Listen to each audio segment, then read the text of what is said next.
आउ सांसद हेबेनी अपराजिता षडंगी।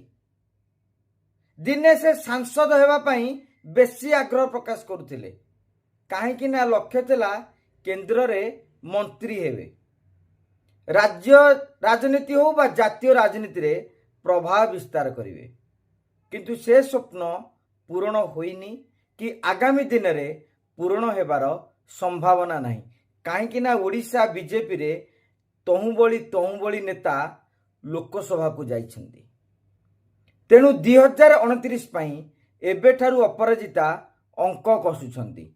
आउ लोकसभा नुहे जिबे विधानसभा खोर्धा किंबा बेगुनियारू अपराजिता लड़िया पाई एबेठारु प्रस्तुति आरंभ कर दैछन्ती। से जानिछन्ती विधानसभा को न जाइकी लोकसभा निर्वाचन रे जितिले आउ किछि लाभ हबार नहीं। एमिति अनेक स्कोप थिबारु सुजोग थिबारु अपराजिता विधायक हेबा पई योजना करिथिला बेले किंतु भारतीय जनता पार्टी ताकू लोकसभा टिकेट देबो ना विधानसभा ता समय ही कहिबो।